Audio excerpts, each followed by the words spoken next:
Vamos imaginar um cenário. Começo de 2026, o mercado de Bitcoin, um caos total. Depois de atingir um pico histórico, lá em 2025, o preço simplesmente desabou. E aí, ficou todo mundo com aquela pergunta na cabeça. E agora? O que acontece? É exatamente isso que a gente vai destrinchar aqui. O primeiro número que a gente precisa ter em mente para entender essa história toda é este aqui, menos 38%. Essa foi a correção brutal que o Bitcoin sofreu desde o seu recorde. Um número que sozinho já conta boa parte do drama do início de 2026. E este gráfico mostra a dimensão do tombo. Olha só, de um pico de mais de 126 mil dólares em outubro de 2025, o preço despencou, testando níveis de suporte que eram cruciais em fevereiro de 2026. Isso não foi uma quedinha não, hein? Foi uma verdadeira limpeza de mercado que pegou muita gente desprevenida. Mas o interessante aqui não é só a questão do preço, sabe? O que aconteceu foi uma crise de confiança generalizada. O famoso índice de medo e ganância mergulhou na zona de medo extremo. A gente está falando de mais de 5 bilhões de dólares em posições alavancadas que foram liquidadas. Isso criou um efeito dominó, uma cascata de vendas que só jogou mais gasolina no fogo. Tá, mas por que essa volatilidade toda, esse caos? O ponto central é que o mercado está vivendo uma crise de identidade. O Bitcoin está sendo negociado com base em 4 narrativas diferentes, e que muitas vezes entram em conflito. E isso, claro, está causando um estrago. A primeira persona do Bitcoin é a de proteção contra a inflação. A teoria é ótima, né? Oferta fixa, proteção contra a desvalorização da moeda, mas os dados de 2025 contaram uma história bem diferente. Enquanto o ouro disparou 64% com os medos inflacionários, o Bitcoin caiu 26%. A narrativa, pelo menos naquele momento, não se sustentou. Em seguida, tem o Bitcoin como se fosse uma ação de tecnologia de alto risco. Ele tem andado muito de mãos dadas com o índice Nasdaq. O que isso quer dizer na prática? Quando o mercado fica com medo do que o Banco Central americano vai fazer ou das avaliações das empresas de EA, os algoritmos vendem Bitcoin no automático, junto com as gigantes de tecnologia. A terceira persona é a do ouro digital, aquele porto seguro para tempos de crise. Mas, de novo, a realidade recente meio que derrubou essa ideia. Em momentos de alta tensão geopolítica, em vez de subir, o Bitcoin caiu junto com as ações. A correlação com o ouro de verdade chegou a ficar negativa. E por último, a sua nova identidade, um ativo de reserva para tesourarias de governos e grandes empresas.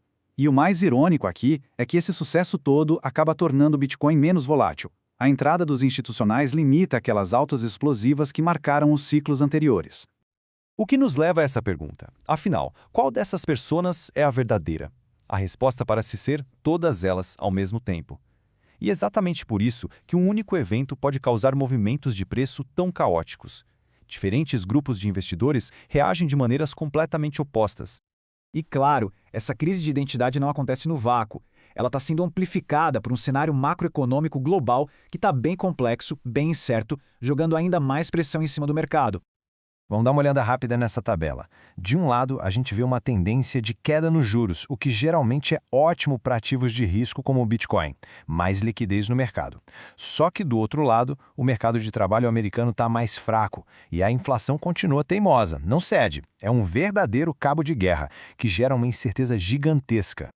E para botar mais lenha nessa fogueira, tem uma troca de comando no Federal Reserve, o Banco Central Americano, marcada para maio.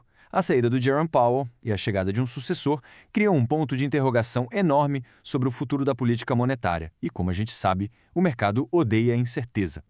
Ok, mas em meio a todo esse caos de mercado, tem algo muito importante acontecendo nos bastidores. Enquanto os traders se descabelam, uma base sólida e principalmente mais clara está sendo construída lá em Washington. E isso pode mudar o jogo completamente. O primeiro grande pilar foi o Genius Act, de 2025. Essa lei foi um marco. Ela estabeleceu regras claras para as stablecoins, exigindo reservas de 1 para 1 e permitindo que bancos ofereçam custódia. Isso trouxe uma legitimidade e uma estabilidade enormes para uma parte essencial do ecossistema. E agora, em 2026, vem aí o Clarity Act. Essa lei busca basicamente botar a ordem na casa. Primeiro, acabar com a briga entre os reguladores para ver quem manda. Segundo, proteger quem desenvolve o código. E terceiro, fortalecer o combate a atividades ilícitas. É a clareza que a indústria estava esperando há anos. Mas a história não é só sobre regulação, longe disso. A tecnologia também não para de avançar. O foco está mudando de simplesmente guardar Bitcoin para, de fato, usar o Bitcoin. Ele está ganhando uma função no mundo real. 4 milhões. Esse é o número de comerciantes que empresas como a Block projetam alcançar com a Lightning Network em 2026. A gente está falando de pagamentos instantâneos, super baratos, com taxas bem menores que as de cartão de crédito. Isso é utilidade de verdade, acontecendo agora.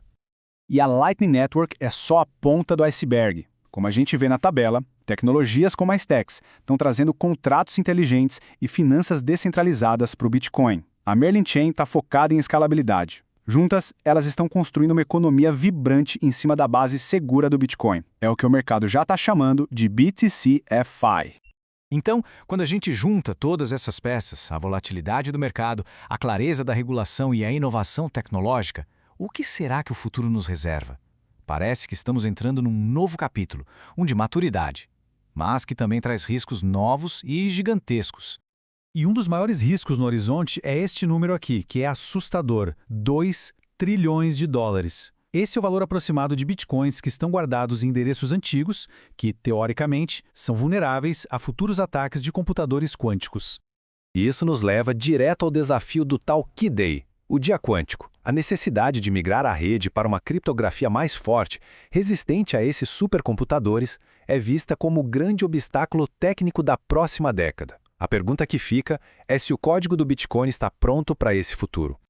E o preço? O que os analistas esperam? Bom, esta tabela mostra um período de consolidação em 2026, com o preço variando ali entre 72 mil e 130 mil dólares.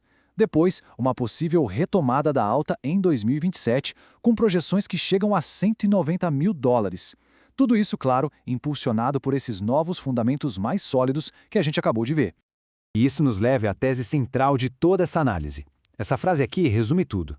A turbulência que a gente está vendo não é um sinal de que algo deu errado. Pelo contrário, é o preço inevitável que o Bitcoin está pagando para se integrar ao sistema financeiro global.